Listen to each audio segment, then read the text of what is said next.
My name is Gabriella Benson, and I'm going into 10th grade. I hope you enjoy my piece.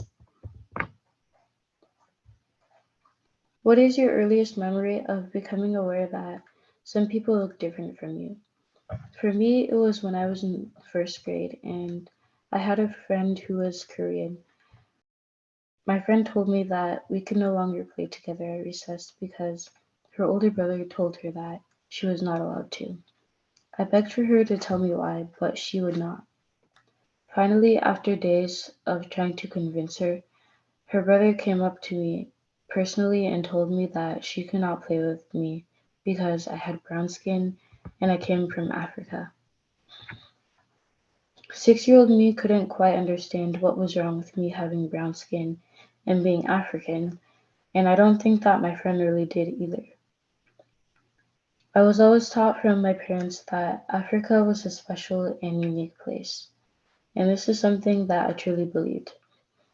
Because even at my young age, I was exposed to the beauty of things that came from Africa, from the deep green malachite figurines sculpted out to a perfect tiger, to the bright and colorful beaded necklaces and bracelets that my mother owned, from the bold Ankara fabric that my mother would get my siblings and I to wear to events, to the dresses made out of silk, embedded in glistening hand-stitched pearls, and beads that I would stare at in awe at weddings, and the upbeat and fun Nigerian music that my cousins and I would have dance-offs to.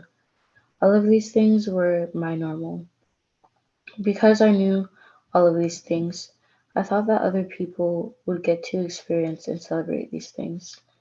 So when I heard indirectly for the first time that Africa was associated with bad things, this left me feeling confused. And although I knew that I was human, just like everyone else around me, this was when I came to the realization that I had a part of me that was different from other people. And these days, I like to replace that word different with unique.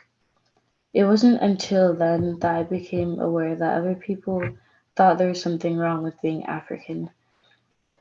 And as I observe, I've noticed that most children don't realize that they belong to a certain race, and the others is different from theirs until they start going to school.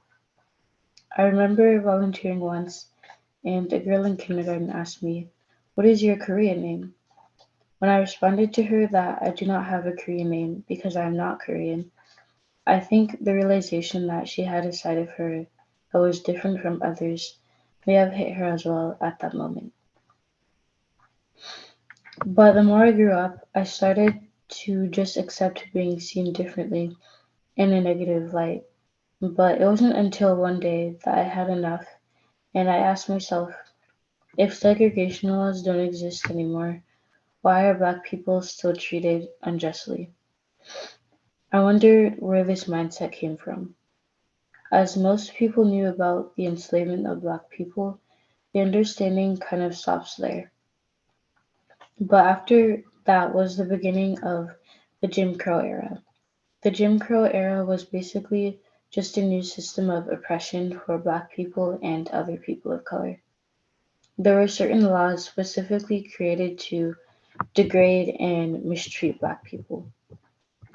Just some of these laws made it illegal to partake in interracial marriages and sharing public facilities, to the extent that they would have separate bathrooms, schools, hospitals, restaurants, hotels, train stations, elevators, neighborhoods, and so much more. And there were even some that were so extreme that a black person would get punished for the simplest thing. You could not insinuate that a white person was lying. You could never demonstrate superior knowledge to a white person. You could never laugh at a white person. You couldn't even show affection to another black person in front of a white person. Keep in mind that these laws were legal and normalized,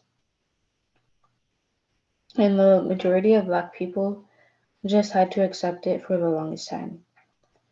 And this really got me thinking, All of this happened just because we had a darker shade of skin. Prejudice is a burden that confuses the past, threatens the future, and renders the inaccessible. This quote by Maya Angelou describes that moment of my friend's brother insinuating negative conceptions about Africa and the people that come from there.